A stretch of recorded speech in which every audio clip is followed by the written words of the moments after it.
Hey, everybody. Today we are going to be reading an unbelievable book, an amazing introduction to logic, to clear thinking, and to philosophy, and a great foundation upon which to build. It's very difficult to advance in intellectual life, in arguments for and against any given position without clearing up your thinking, okay? Without understanding what constitutes a valid argument, and what constitutes a logical fallacy. So, this is something that is a work in progress for everyone, but a lot of advance can be made, a lot of progress can be made in a short amount of time, and that can be maintained, and then expanded upon and developed further. But the first initial clearing up of fuzzy, blurry thinking, of assumptions that are not really well argued for, okay, biases and um, general worldviews that have really no good logical arguments for, and no good evidence for, um, committing to those worldviews, is something that we see every day. Okay, we see people every day that have worldviews that aren't challenged, that they themselves cannot really defend, and is really the product of a lot of unclear thinking, just assumptions that have been made throughout the course of people's life. And this is something that the longer you are committed to this type of blurry worldview, blurry, fuzzy logic, the more committed you are, the more weight and inertia, the more you are invested, the more anyone is invested in that worldview, the harder it is to kind of challenge it and then try to rebuild, right? Which is why, older people are more stubborn. Um, it's almost like an identity crisis. Okay, when you really break through previous philosophical commitments, worldviews, it can feel very disorienting. There might be some shame because you realize that you were wrong, right? So there is a great amount of humility and wonder that is beneficial for anyone in the spiritual life, okay? um at the same time, the stronger that we build our foundation, the more confidence we can have in it, okay? Because the other side of humility, if we have pride on one side and arrogance and stubbornness on one side, we can have humility as a virtue. But too much humility becomes a sort of paralyzing, self-doubt, maybe skepticism, that is also not virtuous, right? So the mean between two extremes is where virtue is. So I know for sure that I have experienced a lot of that self doubt, self sabotaging even. Um, and this is also something that is this is something that can improve when you start to think more rigorously, when you start to understand logical first principles, evidence, causality, um, and then when you contrast and compare with opposing and challenging worldviews. You can see the results of committing to those worldviews, and by their fruits you shall know them. You know. So, without further ado, let's get on with this banger of a book. This is I'm here on archive.com. You can find this book on archive.com. You can look for it. It's called Logic and Mental Philosophy by Coppens. And I just want to show you guys,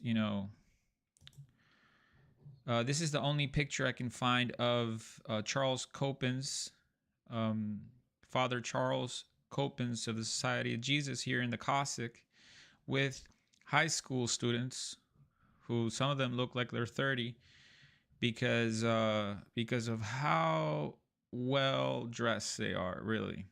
Okay, look at this swagger, right? Look at this stance. Okay, look at this mean mug, huh? Even the young ones, right? Even the young ones have a confidence that comes through practicing clear thinking, logical, sorry, that was a little bit off screen. So this is the only picture I found of Father Charles Coppens.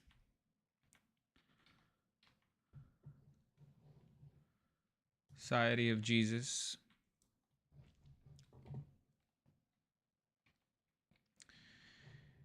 Here in the Cossack. And look at these gentlemen. These are high school students. Where do you see high school students like that today? So I think we have to return to classical education. There's a reason why postmodernism gained so much ground, right? There were vices in classical training, the classical humanities and liberal science, liberal arts. There's a reason why maybe it was a bit suffocating, maybe it was a bit rigid. And so we have to learn from that, but we do have to, the pendulum does have to swing back into more classical, tradition. Classical, great books, reading, and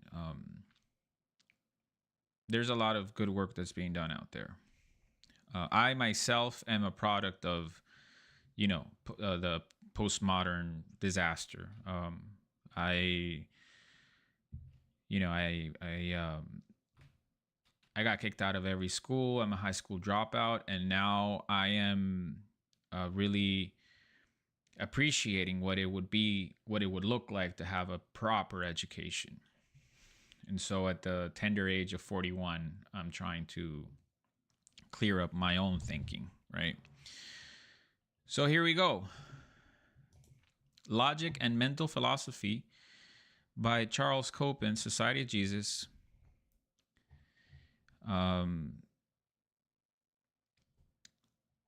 Copyright, I believe 1890, if I am not mistaken. Copyright 1891 by the Catholic Publication Society. For the greater glory of God, a Majorum Dei Gloria. A brief textbook of logic and mental philosophy by Reverend Charles Coppens, Society of Jesus, author of A Practical Introduction to English Rhetoric and the Art of Oratorial Composition. Christ is a restorer of the sciences. Isn't that true? Okay, we need to return to theistic science. The founders of the scientific revolution were all Christian. Newton, Boyle, all these scientists were driven to uh, investigate and observe and experiment on nature because they had their intuitions informed by scripture and tradition about the regularity of the universe that was created and governed by the laws of God. And they understood that to understand the regularity and the laws of God would be to know God better, and would be to love God better, because what you love, you know, and what you know, you love. So we have strayed from the theistic sciences, and we need to return to the theistic sciences, because right now science, technology, business, industry is not ordered towards human flourishing. It is ordered towards human exploitation, as is apparent to anyone about how technological advances have really been hazardous, a great detriment to human flourishing and development.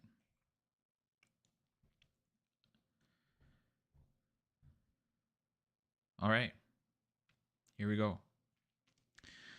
Preface: these pages are a modest contribution towards the accomplishment of an important purpose.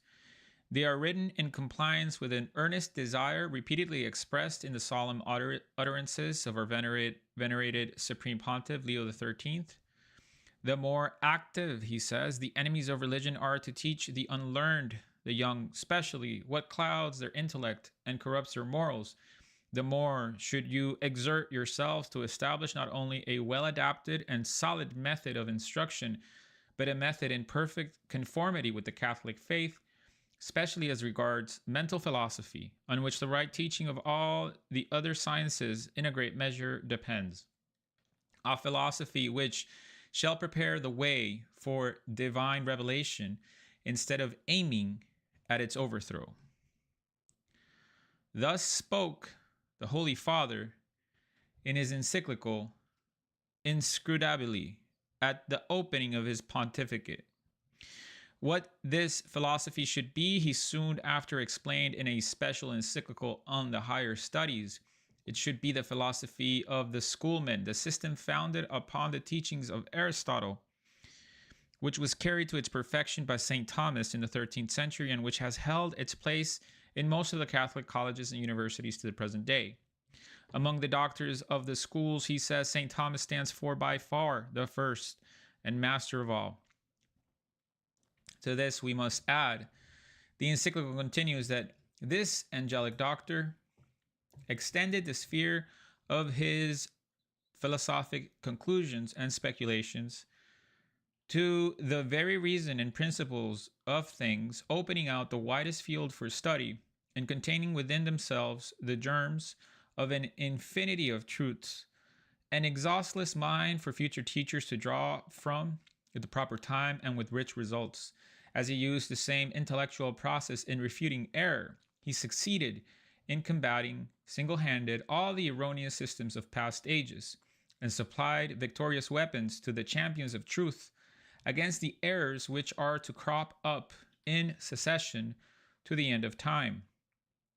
Of this philosophy there exist many excellent textbooks in the Latin, but very few in the English tongue.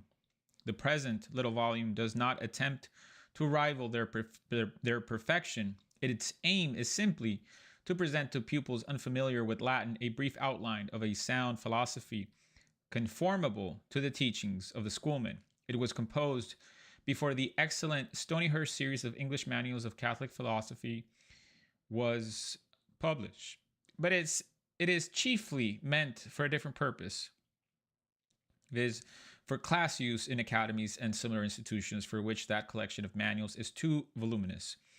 Though invaluable as works of reference for professors and pupils, the author sincerely hopes that his modest efforts will contribute to the propagation of sound philosophical learning. Detroit College, August 20th, 1891. All right, so a brief table of contents. So we're going to look at dialectics, simple apprehensions and judgments, the nature of simple apprehensions, distinctions regarding ideas, judgments, and propositions, reasoning, the categorical syllogisms, constructing syllogisms, criticizing syllogisms, the hypothetical syllogisms, other species of demonstrative arguments, probable reasoning, indirect reasoning, fallacious reasoning, method in reasoning, exercise in reasoning. Book 2, critical logic, the nature of certainty, the truth and falsity, states of the mind with regard to truth, elements that make up certainty, the existence of certainty, means of attaining certainty, a sketch of our cognitive powers, the intellect in particular, consciousness, primary ideas, immediate analytical judgments, memory, reasoning, the inner sense, the outer senses, authority, common sense, and the ultimate criterion of certainty. In 94 brief pages. All right. Introduction.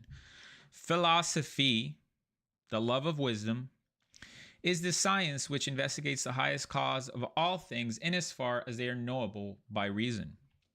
That portion of philosophy which terminates in theory or speculative knowledge is called theoretical or mental philosophy or metaphysics. That portion which applies first principle to practice, directing the moral conduct of men, is styled practical or moral philosophy or ethics. So we can see right away we have philosophy on one hand, and we have ethics and metaphysics. The theoretical would be the metaphysics, the practical would be ethics. You can't really do the ethics without the metaphysics. If you do, you are speculating.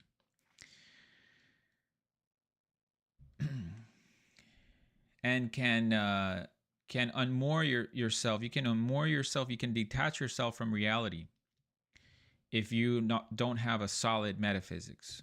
Metaphysics is not just abstract, armchair philosophizing, what if this and that. It can be if it doesn't have valid arguments, such as, the law of non-contradiction.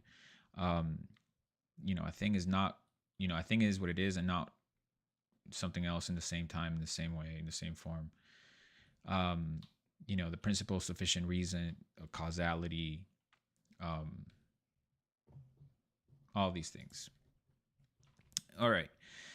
Since reason is to be our guide in all of these investigations, we must begin by examining what process our reason must follow that it may guide us with safety, and how far our natural powers of mind can give us unerring certainty. This double task is the scope of logic, which science must first be studied, because it is the foundation of the mental and moral structure. It is as truly a part of philosophy as the foundation is a part of the building. Again, so if you don't have logical thinking, I have no hope for you. Okay, this has to be where we begin, is logic. If you don't have logical thinking, whatever argument you give, you will be committed to that argument based on your emotional commitment, your aesthetic commitment. If it looks nice to you and feels nice to you, you're going to be committed to that. But you won't have a logical argument. And if you can commit to that argument just because it looks nice and feels nice, you can't even participate in logic. You're not committed to the affirmation of truth and the denial of falsity, the condemnation of falsity. Okay, rule number 1, we must affirm the truth and categorically condemn falsity. Imagine if we all did that.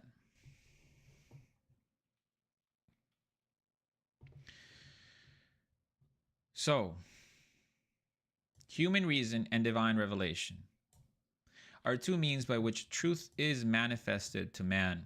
They cannot contradict one another. Truth does not contradict truth. As a matter of fact, that which is evident to reason is never found in conflict with revelation. Hence arises a precious advantage for the Christian philosophy, of which he were foolish not to avail himself. For, knowing that the path of reason, often difficult to trace correctly, must run parallel to the high road of supernatural revelation, he will be guarded by the clear and infallible teachings of the faith against the vain pursuit of false theories. These truths, thus faith, far from enslaving, liberates his intellect from the shackles of ignorance and error. Philosophy looks not for novelties, nor does it aim at originality of thought, but it studies the eternal and unvarying principles of truth. Truth is truth. In the 1800s and the 2000s and the dawn of man, truth is truth. Among the purely human sciences, philosophy is the noblest and most important, for its final purpose is the most exalted, its process the most intellectual, and its teachings secure the foundation of the other sciences.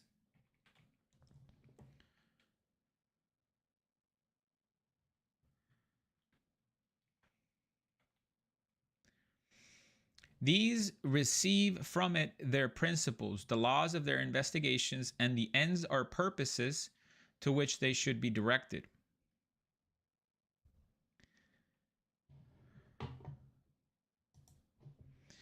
All right, part one, logic.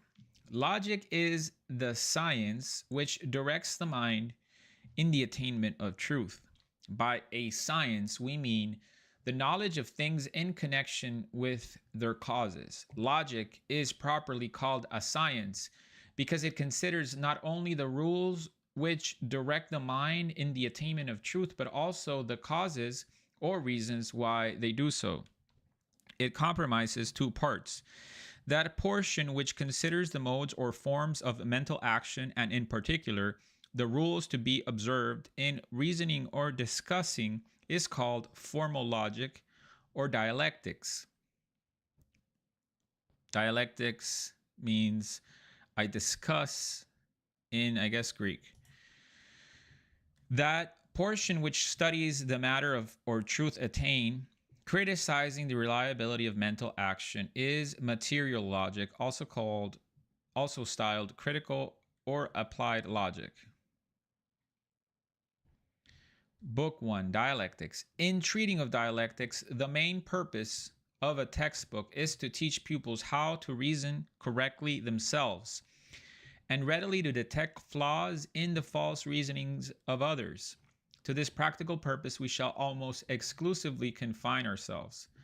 Setting aside, therefore, all other details usually insisted on in works on formal logic, we shall here treat of reasoning only, and of a few such preliminary matters as must be understood before the reasoning process itself can be properly explained. We shall therefore treat in Chapter 1 of simple apprehensions and judgments, and in Chapter 2 of reasoning itself.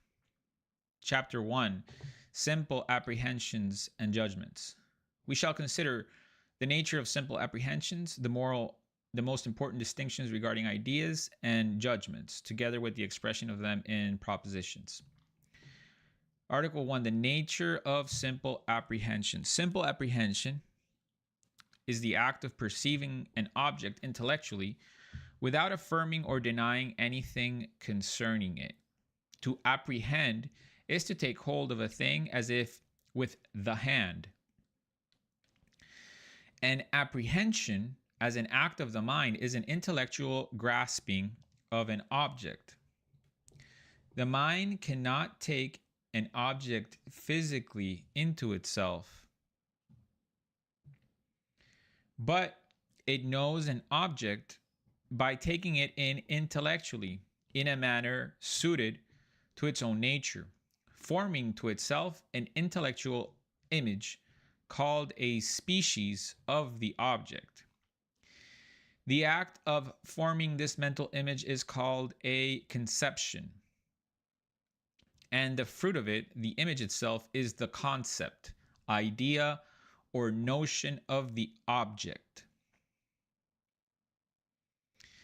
The word simple added to apprehension emphasizes the fact that the apprehension neither affirms nor denies the existence of the object. It affirms nothing and denies nothing.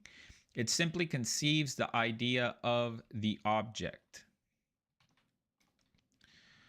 All right, so let's summarize, okay, and review. So, simple apprehension. An object is the simple act of perceiving. All right, let us perceive. Okay, I can perceive this Bible right here, right? I can perceive this beautiful Dewey Reams from St. Benedict Press Bible, right? Now, that is my apprehension, my simple apprehension, okay? When I apprehend, I can take a hold of it with my hand, but mentally I'm also taking a hold of it through my senses. I can understand the weight of it. I can understand the texture of the cover, etc. Right? This is a simple apprehension, right? Because my mind can't really take physically, right? It's not like I eat this, right? My brain doesn't actually grasp it, but through my senses, I perceive it. And in that way, I intellectually apprehend it. Okay? So that actual, if we could actually grasp that thought idea that my mind has when I apprehend this intellectually, right? It's called a species. The mind cannot take an object physically into itself, but it knows an object by taking it in intellectually in a manner suited to its own nature, forming to itself an intellectual image called a species of the object. The act of forming this mental image is called a conception. So, as I try to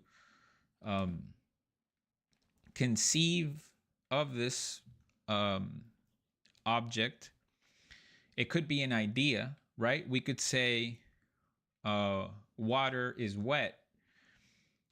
That's an idea or conception, right? And the fruit of it, the image itself, is the concept, idea, or notion. So the act of thinking, water is always wet, is conceiving that idea, and the actual the fruit of it is the concept. I can conceive that water is wet, that concept of the wetness of water, that idea or notion. Okay, so the word simple added to apprehension emphasizes the fact that the apprehension neither affirms nor denies the existence of the object. It affirms nothing and denies nothing. It simply conceives the idea. Okay, simple apprehension. Let's go. So, moving on.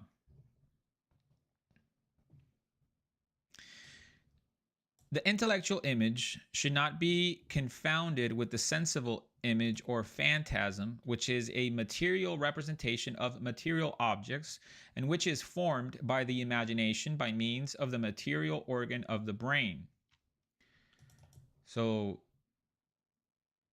the difference between these two images is great, and distinction between them is of vital importance in philosophy. For instance, I intellectually conceive a triangle by apprehending a figure enclosed by 3 lines and thus having 3 angles. My notion or idea contains this and nothing more. It is very precise, and everyone who conceives a triangle conceives it exactly the same way. But when I imagine a triangle, I cannot help imagining it with sensible material accidents as being of such or such a size and shape, a foot long at one time, a mile long at another. The picture may be vague, various pictures of triangles may be blended together, but it can never be universal, representing all possible triangles as my idea does. This imagination is a phantasm. Thus, phantasms are often called ideas by English writers. In fact, the whole school of Berkeley, Hume, and their followers fail to trace any difference between them.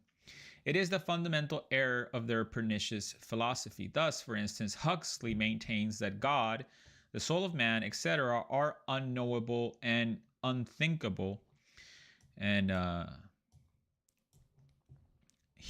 Huxley, says that in Essay on Science and Morals.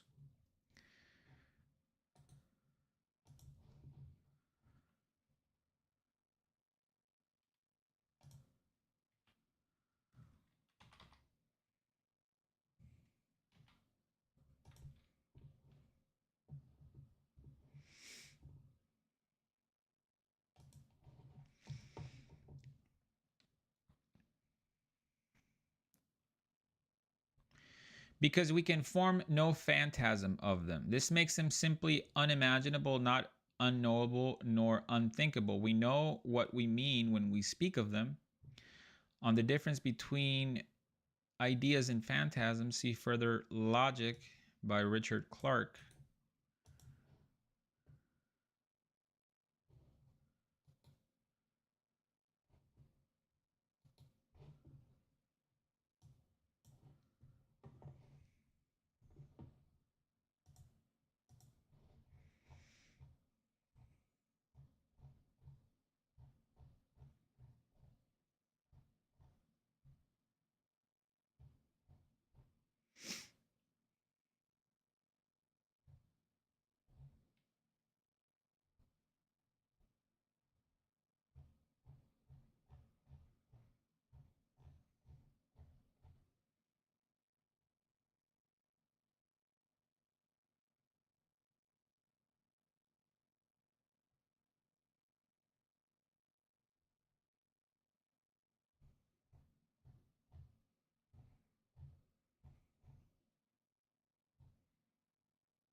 All right, we're going to read that at some point also.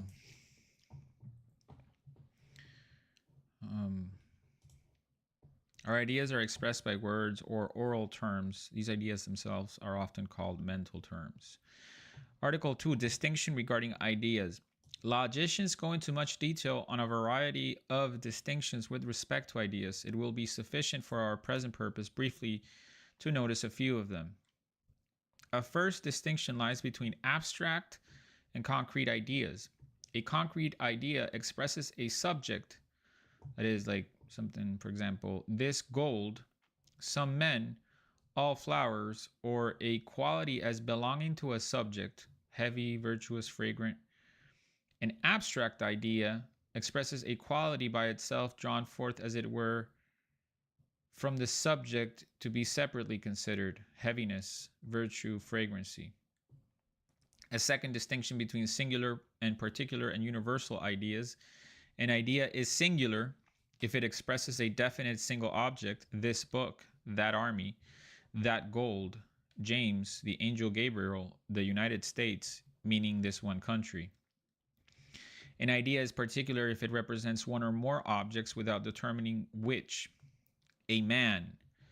So a particular idea, a singular idea is James, a particular idea is a man, an army, a spirit, and a universal is when it expresses a note or notes common to many objects found in each of them, no matter how much those objects may differ in one respect.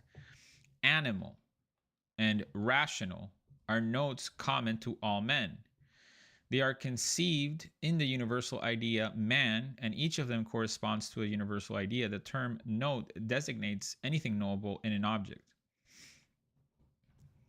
All universal ideas can be ranked under 5 heads, called the 5 heads of predicables, because it is always in one of these 5 ways that a universal idea is predicated of an object. 1. What is apprehended as common to many objects found in each of them and therefore predicable of them all in exactly the same sense may be the whole nature, the essence of those objects. That is, all that without which those objects cannot exist nor be conceived. For instance, it is the nature or essence of all men to be rational animals, unless I conceive an object as being both rational and animal, I do not conceive a man at all.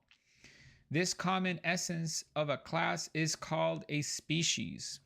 The species, therefore, is defined as all that constitutes the common nature or essence of a class of objects.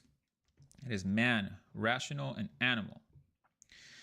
The universal idea may express a part only of the nature common to many objects. Thus, when I conceive animal, I conceive only a part of man's nature, a part found in other species of objects as well in brutes. Rational is the other part of man's nature, and it is not found in brutes, but it distinguishes man from the brute. Now, that universal concept which seizes upon what is common to different species is the idea of the genus. Animal is the genus to which belongs the 2 species, man and brute. On the other hand, the universal concept which expresses the peculiar note by which one species differs from another species of the same genus is styled the specific difference. That is, rational is the specific difference of the species man as distinguished from the species brute. When the concept expresses something that flows or results so necessarily from the very essence that the essence cannot exist without it, and that note never exists, but in such an essence, such note is called a property or attribute of that essence. Thus, the power of laughing, the power to express one's thoughts by articulate speech, cannot be found but in a being that is both animal, rational, and they result as natural consequences from its compound nature. The use of them may be accidentally impeded, as is that of reason itself in the infant and the idiot, but they belong to human nature as such, as distinct from other natures, and are therefore properties of man, proper or peculiar to men. Properties need not be conceived in order to apprehend the nature from which they flow. Thus, to conceive man, I need not think of this risible power. Lastly, the universal may express what is found in one or many individuals of a class, or even perhaps in all of them, yet in such a way that it could be absent without the individuals ceasing to be of the same nature.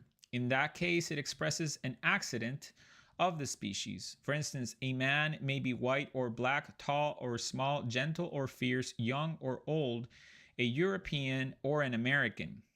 All of these are accidental notes of man. All men are larger than ducks, and yet if a dwarf should be born, who, when full grown, should be not so large, being nevertheless a rational animal, he would be truly a man, his particular size being only an accident, not a property of his essence. When we conceive a note common to 2 or more genera living, which note belongs to animals and to plants alike, we have then a higher genus, of which the former genera may be considered as the species. Body expresses a still higher genus, for it is predicated not only of living but also of non-living substances, such as stones and metals. Substance itself is the highest genus, to which not only bodies but also spirits belong. So I guess substance says is, actually something, right? Reversing the process, we may start with the highest genus, say substance, and call material and immaterial substance, or body and spirit, its species. All right, so species.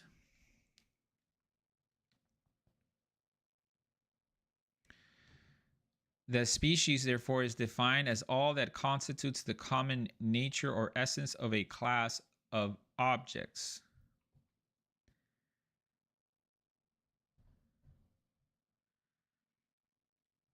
So,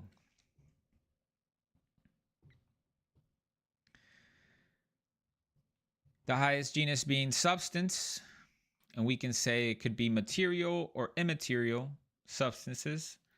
They can be body or spirit. They're still substances, they're still something. It's not empty space, right? And so we go from something or nothing, substance, and then we can say, we could call that material or immaterial substances, or body and spirit. And then body becomes next a subordinate genus, of which living, it could be a living body, or organic and inorganic. Okay, we can split those two. Organisms, a new subordinate genus. The species will be sentient and non-sentient animals and plants. Of animals, we have two species, rational and irrational, man and brute. We have various species of brutes, but not of man. For while brutes have very different natures or essences, and flowing from these very different properties, all men have the same essence and the same properties. These differ not in kind, but in accidental degrees of perfection. Therefore, man is not a genus, but the lowest species. Animal is his proximate or lowest genus. The genera and species between the highest and the lowest are called subaltern, subordinate, or intermediate. This ramification of a highest genus into a subaltern genera and species is presented to the eye in the Porphyrian tree. The trunk of the tree contains the genera and the species, and the branches have specific differences. The top exhibits individuals. See page 17. All right, so here we have the Porphyrian tree. Okay, we go from substance. Substance is corporeal or incorporeal. Corporeal substance called matter or body is the organic or inorganic. An organic body or organism is sentient or insentient. Okay, so we go from substance. That means that is something. You got nothing over here. This is something. It could be corporeal or incorporeal, right? Let's say it has a body. So it's corporeal. It could be organic or inorganic. Organism can be sentient or not sentient. Animal could be rational or irrational. Man could be Paul, Washington, Cicero, Horace, Peter. These are individuals, right?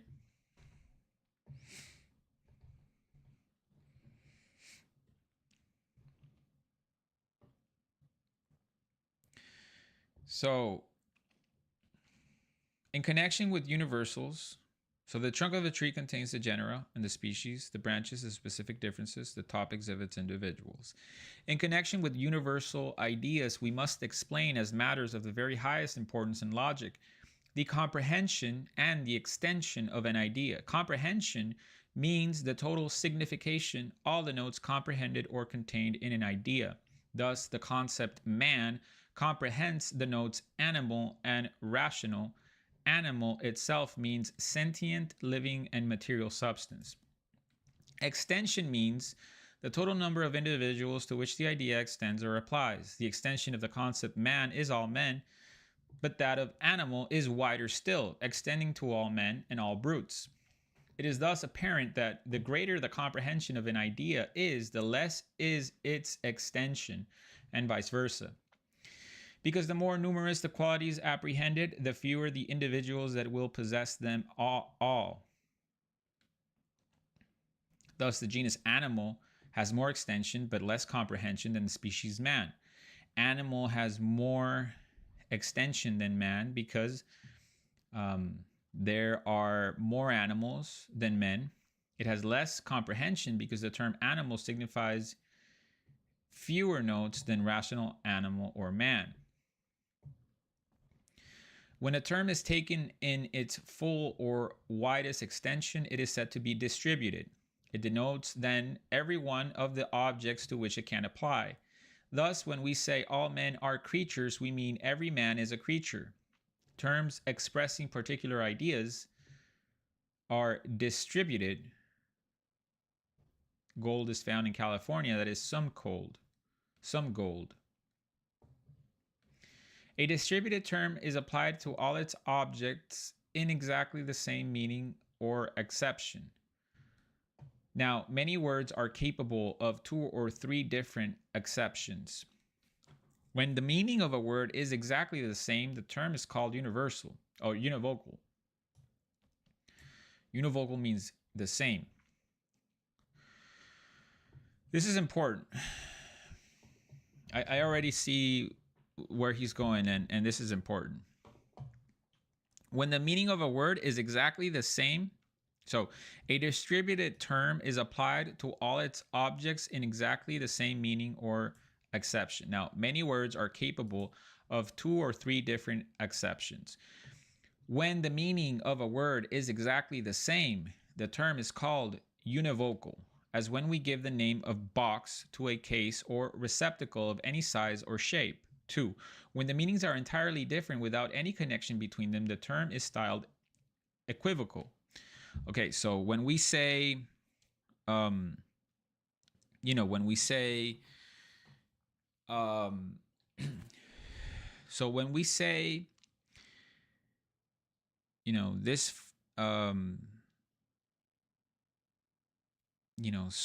snow is frozen water.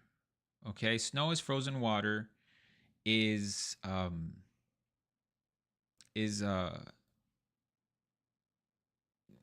frozen, right? So frozen water constitutes a state that is perceived as snow, when the meteorological phenomena of snowing occurs, right? So snow is frozen water. The term is univocal, right? Now, if I say fire is freezing smoke, that is equivocal. Like, I'm wrong. Like, it's not the correct way to talk about fire,